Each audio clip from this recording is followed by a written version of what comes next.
سوچئے کہ اگر ہمارے ماتھوں پر سجدوں کے نشان تو گہرے ہو جائیں اور زبان بھی تسبیح و تلاوت کے لمس سے ہمہ وقت تر رہے، مگر ہمارے باطن کے گوشوں میں دوسروں کے لیے وہی پرانی قدورت اور سکڑن باقی رہے، تو ایسی بندگی کا حاصل حصول کیا ہوگا؟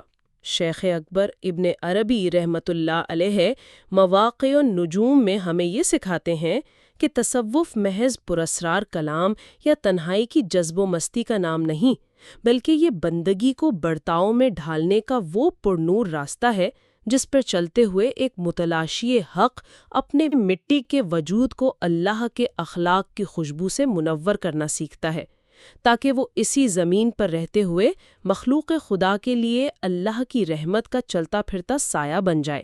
اور ہمارا مواقع النجوم کا یہ ارتقائی سفر اسلام، ایمان اور احسان کے زینوں سے گزرتا ہوا اب اس ادب تک آ پہنچا ہے جو معرفت کے شجر کا اصل پھل ہے۔ یہی وہ عملی تربیت ہے جو ایک سالک کو بندگی کے کمال سے گزار کر بالآخر حقیقت کی معراج تک لے جاتی ہے۔ یہ جو منظر کشی ابھی کی گئی ہے نا، یعنی یہ جو ابتدا میں ایک سوال اٹھایا گیا ہے، یہ دراصل ہمارے اس پورے فکری سفر کا اصل ہدف ہے۔ اور اگر ہم اس بات کو سمجھنے کے لیے تھوڑا سا بس ایک لمحے کے لیے پیچھے مڑ کر دیکھیں تو ہمیں اندازہ ہوگا کہ ہم کہاں سے چلے تھے اور یہاں تک کیسے پہنچے۔ جی، ربط قائم کرنا بہت ضروری ہے تاکہ ہمارے سننے والے وہ اس پوری تصویر کو دیکھ سکیں۔ ایسا ہی ہے۔ دیکھیں، ہماری جو بالکل پہلی نشست تھی اس کا موضوع ظاہری اعضاء کی طہارت تھا، یعنی جسم کو گناہوں کی آلائشوں سے پاک رکھنا۔ صحیح۔ پھر دوسری نشست میں ہمارا یہ سفر ظاہر سے باطن کی طرف مڑا اور وہاں ہم نے قلب کی بیداری کو سمجھا۔ پھر تیسری نشست میں ہم نے اس مقام کا مشاہدہ کیا جسے مقام احسان کہا جاتا ہے، جہاں ایک بیدار قلب پر اللہ کی طرف سے علوم الہیہ کا نزول ہوتا ہے، یعنی وہ جو روشنی اندر آتی ہے۔ بالکل وہی روشنی۔ لیکن آج ہمارا مشن اس سوال کو حل کرنا ہے کہ جب وہ نور، وہ لدنی علم دل کے اندر اتر جاتا ہے تو پھر کیا ہوتا ہے؟ مطلب وہ انسان کی عملی زندگی میں کیسے ظاہر ہوتا ہے؟ جی، اس کے روزمرہ کے کردار اور اس کے برتاؤ میں وہ روشنی کیسے جھلکتی ہے؟ کیونکہ ابن عربی رحمۃ اللہ علیہ کے نزدیک اگر وہ نور صرف دل کی حد تک محدود رہے اور عمل میں، لوگوں کے ساتھ سلوک میں ظاہر نہ ہو تو وہ سفر ابھی بالکل ادھورا ہے۔ صحیح۔ ہم اکثر ایسا دیکھتے ہیں اور شاید کبھی کبھی خود اپنے اندر بھی محسوس کرتے ہوں گے کہ ایک شخص نے ابھی کوئی طویل عبادت، تلاوت یا مراقبہ ختم کیا ہے، وہ اس وقت ایک شدید روحانی کیفیت میں ہے۔ صحیح۔ لیکن اس کے 5 منٹ بعد ہی گھر کا کوئی فرد اس سے کوئی معمولی سا سوال پوچھتا ہے اور وہ شخص اچانک غصے میں آ کر طنز کر دیتا ہے یا جھڑک دیتا ہے۔ ایسا ہی ہے، اور یہ بہت عام ہے۔ تو ایسا محسوس ہوتا ہے کہ وہ ساری روحانیت، وہ سارا نور بس اس جائے نماز یا اس کمرے تک ہی محدود تھا، اور رویے کے اندر تو وہ منتقل ہی نہیں ہو سکا۔ یعنی دل کی مثال بالکل ایک فانوس کی طرح ہے۔ اب فرض کریں کہ اس فانوس کے اندر ایک شاندار چراغ جل رہا ہے، روشنی موجود ہے، لیکن اگر اس فانوس کے باہر کے شیشے پر دھول، مٹی اور کثافت جمی ہوئی ہو تو وہ اندر کی روشنی باہر کی دنیا تک تو نہیں پہنچ سکتی نا۔ یہ بڑی خوبصورت اور جامع تمثیل ہے۔ تصوف کا مقصد بھی تو شاید صرف دل کے اندر روشنی پیدا کرنا نہیں ہے، بلکہ اپنے وجود کے ان شیشوں کو اتنا شفاف بنانا ہے کہ وہ روشنی باہر بھی آئے۔ بالکل۔ اور یہ جو شیشے کی شفافیت ہے نا، تصوف کی زبان میں شیخ اکبر ابن عربی رحمۃ اللہ علیہ کے ہاں اسی کو ادب کہا جاتا ہے۔ جب ہم روحانی تعلیمات میں لدنی علم کا ذکر کرتے ہیں، یعنی وہ علم جو مقام احسان میں براہ راست قلب پر اترتا ہے، تو اس کا سب سے پہلا، سب سے فوری اور فطری اثر انسان کے مزاج کی نرمی ہے۔ یعنی وہ سخت گیر نہیں رہتا؟ بالکل نہیں۔ دیکھیں، جو عام دنیاوی علم ہوتا ہے وہ اکثر انسان کے اندر برتری اور تکبر کا احساس پیدا کر دیتا ہے۔ کیونکہ انسان سوچتا ہے کہ میرے پاس معلومات زیادہ ہیں، میں دوسروں سے بہتر ہوں۔ بالکل، وہ اسے اپنی ذاتی کامیابی سمجھتا ہے۔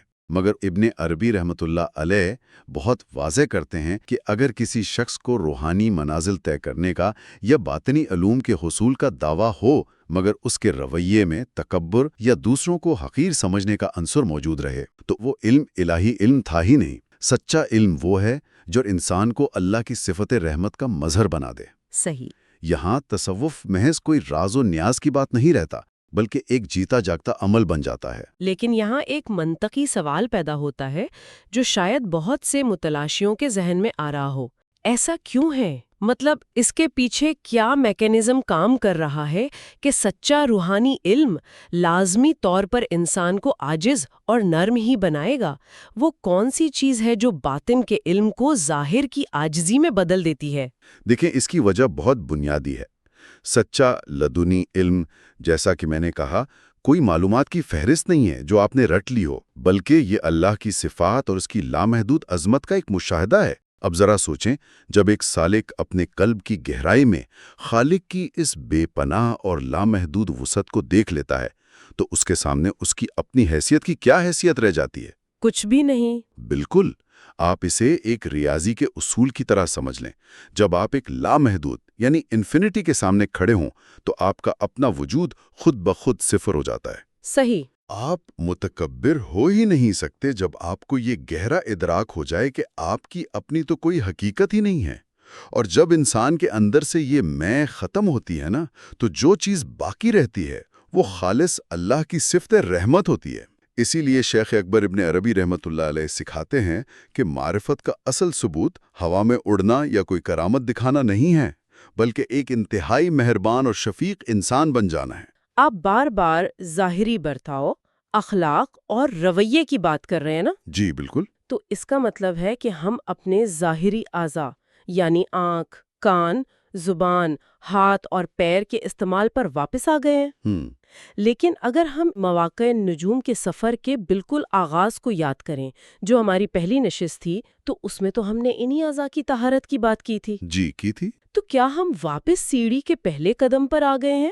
اچھا، یہ بہت ہی شاندار مشاہدہ ہے۔ کیونکہ ایک عام تاثر تو یہی ہے نا کہ روحانیت کا سفر آگے اور اوپر کی طرف جاتا ہے، باطن کی گہرائیوں میں۔ ہم قلب کی بیداری کے بعد دوبارہ اس مٹی کے جسم اور اعضاء پر کیوں آ گئے ہیں کہ ہم پیچھے کی طرف جا رہے ہیں؟ نہیں، دیکھیں، ہم پیچھے نہیں جا رہے۔ روحانیت کا سفر کوئی سیدھی لکیر نہیں ہے۔ آپ اسے گھومتی ہوئی سیڑھی کی طرح سمجھیں۔ آپ گھوم کر اسی مقام پر دوبارہ آتے ہیں، مگر اب آپ کی سطح بہت بلند ہو چکی ہوتی ہے۔ ذرا غور کریں، جب ہم نے پہلے مرحلے میں سفر شروع کیا تھا تو ہمارا مقصد کیا تھا؟ ہماری پوری کوشش تھی کہ ان اعضاء کو گناہ سے کیسے بچانا ہے، یعنی آنکھ حرام نہ دیکھے، زبان جھوٹ نہ بولے۔ یعنی ہم شریعت کے احکامات کے تحت صرف گناہ سے بچنے کی کوشش کر رہے تھے۔ بالکل، لیکن اب صورتحال بالکل مختلف ہے۔ اب ہم اعضاء کی طرف واپس آئے ہیں، مگر ایک بہت بلند سطح سے۔ اب قلب بیدار ہے، اس میں نور اتر چکا ہے۔ تو اب یہ اعضاء محض گناہوں سے ڈر کر رکنے والے نہیں رہے، اب یہ دفاعی سے نکل کر اقدامی حالت میں آ گئے ہیں۔ یہ اعضاء اب اللہ کی رحمت بانٹنے والے ہتھیار بن چکے ہیں۔ آنکھ اب صرف حرام سے نہیں بچتی، بلکہ اب وہ مخلوق کو محبت سے دیکھتی ہے۔ ہاتھ اب صرف ظلم سے نہیں رکتا، بلکہ گرتے ہوئے کو تھام لیتا ہے۔ یہاں ظاہر کی شریعت اور باطن کی حقیقت ایک نقطے پر آ کر مل جاتے ہیں۔ رحمت کے ہتھیار بننے سے عملی طور پر کیا مراد ہے؟ مطلب آج کے اس تیز رفتار دور میں ایک عام انسان کی زندگی میں اس کا کیا اطلاق ہوتا ہے؟ یہ بہت ضروری پہلو ہے۔ فرض کریں کوئی شخص دفتر میں کام کرتا ہے اور وہاں اس کا واسطہ ایک انتہائی تلخ رویے والے ساتھی سے پڑتا ہے جو ہر وقت تانے دیتا ہے یا سازشیں کرتا ہے۔ اب ایک عام انسان تو شاید خاموش رہے گا یا دفاعی پوزیشن لے گا، لیکن جس کا قلب لدنی نور سے روشن ہے، اس کے اعضاء اس صورتحال میں رحمت کے ہتھیار کیسے بنیں گے؟ دیکھیں، ایک عام انسان جب اس تلخ ساتھی کو دیکھے گا تو اس کی آنکھ صرف اس کا برا رویہ دیکھے گی، اور جواب میں اس کی زبان بھی ویسا ہی طنز کرے گی یا وہ غصہ پی جائے گا۔ جی، زیادہ سے زیادہ یہی ہوگا کہ بندہ ضبط کر لے گا۔ لیکن جس انسان کا باطن روشن ہو چکا ہے، اس کی آنکھ اب چیزوں کو صرف سطح پر نہیں دیکھتی، وہ ساتھی کی تلخی کے پیچھے چھپی ہوئی اس کی اندرونی تکلیف، اس کی عدم تحفظ یا اس کی روحانی بیماری کو دیکھ لیتی ہے۔ یعنی وہ اس شخص کے درد کو سمجھ لیتا ہے۔ بالکل، اور اس دیکھنے میں نفرت نہیں ہوتی، بلکہ تصوف کی اصطلاح میں اسے رافت کہتے ہیں، یعنی انتہائی گہری ہمدردی اور ترس۔ اور جب آنکھ رافت سے دیکھتی ہے نا، تو پھر زبان سے تانا نہیں نکلتا۔ زبان ایک مرہم کی طرح کام کرتی ہے۔ وہ ایسے الفاظ ادا کرتی ہے جو اس بیمار دل ساتھی کے غصے کو ٹھنڈا کر دے۔ وہ ہاتھ جو پہلے صرف ظلم سے رکا ہوا تھا اب آگے بڑھ کر اس ساتھی کی مدد کرتا ہے۔ یہ ہے ظاہری اعضاء کا رحمت کے اوزار بن جانا۔ یہ تو ایک مکمل قلبی اور عملی تبدیلی ہے۔ تو اس کا مطلب ہے کہ خدمت خلق صرف پیسے بانٹنے کا نام نہیں ہے، بلکہ یہ روزمرہ کا برتاؤ بھی خدمت خلق ہی ہے۔ 100%۔ یہی تو روزمرہ کا صوفیانہ ادب ہے۔ مطلب یہ بالکل ایسا ہی ہے جیسے ایک تلوار کی دھار کا اصل امتحان میان کے اندر نہیں ہوتا بلکہ میدان جنگ میں ہوتا ہے۔ اسی طرح ہم کہہ سکتے ہیں کہ انسان کی روحانیت، اس کے اندرون کے نور کا اصل امتحان کسی غار کی تنہائی میں نہیں ہوتا بلکہ ٹریفک کے ہجوم میں، گھر والوں کے ساتھ برتاؤ میں، یا بازار میں لین دین کرتے وقت ہوتا ہے۔ کیونکہ اگر آپ غار میں اکیلے بیٹھے ہیں تو وہاں تو آپ کو کوئی تانا دینے والا ہے ہی نہیں۔ شیخ اکبر ابن عربی رحمۃ اللہ علیہ اس بات پر بہت زور دیتے ہیں کہ تصوف میں خدمت خلق اور یہ معاشرتی ادب کوئی ایسی چیز نہیں ہے جسے آپ ایک فالتو یا اضافی خوبی سمجھیں۔ یہ باطنی بیداری کا فطری اور ناگزیر نتیجہ ہے۔ اگر دل بیدار ہے تو وہ خلق کے لیے رحمت بنے گا ہی بنے گا، اور اس کی ایک بہت گہری وجہ ہے۔ ایک سالک جب جان لیتا ہے کہ ہر شے، ہر انسان، اس کائنات کا ہر ذرہ براہ راست اسی خالق سے جڑا ہوا ہے جس کی وہ بندگی کر رہا ہے، تو اس کا زاویہ نگاہ ہی بدل جاتا ہے۔ اب آپ خود سوچیں، جب آپ کو یہ ادراک ہو جائے کہ سڑک پر جو شخص آپ کو راستہ نہیں دے رہا یا دکاندار جو سختی سے بات کر رہا ہے وہ بھی اسی خالق کی تخلیق ہیں، تو آپ اس پر سختی کیسے کر سکتے ہیں؟ صوفی تو یہ جانتا ہے کہ مخلوق کی بے توقیری دراصل خالق کی بے توقیری ہے۔ بالکل، اسی لیے پراسرار اور بھاری بھرکم روحانی دعوے کرنے والا شخص بے معنی ہے اگر اس کا اپنے پڑوسی، اپنے اہل خانہ یا کسی غریب کے ساتھ رویہ تلخ ہو۔ شیخ اکبر ابن عربی رحمۃ اللہ علیہ کے کلام کی روشنی میں یہی تصوف کا عملی ضابطہ اخلاق ہے۔ اگر کوئی شخص واقعی اس مقام پر پہنچ جائے جہاں اس کے اندر کی روشنی اور باہر کا برتاؤ مکمل ہم آہنگی میں آ جائیں، جہاں وہ بازار کے شور میں بھی ویسا ہی پرسکون ہو جیسا جائے نماز پر ہوتا ہے، تو اس مقام کو ہم کیا کہیں گے؟ کیا یہی وہ منزل ہے جس کی طرف ایک سالک قدم بڑھا رہا ہوتا ہے؟ جی، آپ نے بالکل درست سمت میں اشارہ کیا ہے۔ ہم اسی اخلاقی اور روحانی منزل کی بات کر رہے ہیں جسے صوفیہ کی اصطلاح میں اور خاص طور پر شیخ اکبر ابن عربی رحمۃ اللہ علیہ کی تعلیمات میں انسان کامل کہا جاتا ہے۔ انسان کامل؟ جی، چونکہ اس تصور پر ہم پہلے بھی کچھ بات کر چکے ہیں، اس لیے یہاں اسے ایک اخلاقی منزل کے طور پر دیکھنا زیادہ مناسب ہوگا۔ انسان کامل وہ ہستی ہے جس کا ظاہر اور باطن مکمل ہم آہنگی میں ہوتا ہے۔ وہ کوئی الگ مخلوق نہیں ہوتا، وہ اسی زمین پر چلتا ہے، مگر اس کے اخلاق آسمانی ہوتے ہیں۔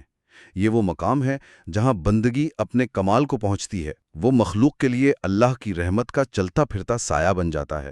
کلاسیکی صوفیانہ علم ہمیں دنیا سے کاٹ کر کسی جنگل میں نہیں بھیجتا۔ یہی تو مواقع نجوم کے اس سفر کی سب سے بڑی خوبصورتی ہے۔ صحیح۔ شریعت سے حقیقت تک اور پھر حقیقت سے واپس خلق کی خدمت تک یہ ایک مکمل اور خوبصورت دائرہ ہے۔ اور اسی فکر کے ساتھ ہم یہ دعا کرتے ہیں کہ اللہ رب العزت ہمارے باطن میں جو بھی علم اور نور اتارے، اسے ہمارے چہروں کی مسکراہٹ، ہماری زبان کی مٹھاس اور ہمارے ہاتھوں کی رحمت بنا کر مخلوق تک پہنچا دے۔ ہمارا ظاہر کبھی ہمارے باطن کو جھٹلانے والا نہ بنے۔ آمین۔ بلا شبہ یہی اس خوبصورت سفر کا اصل حاصل ہے۔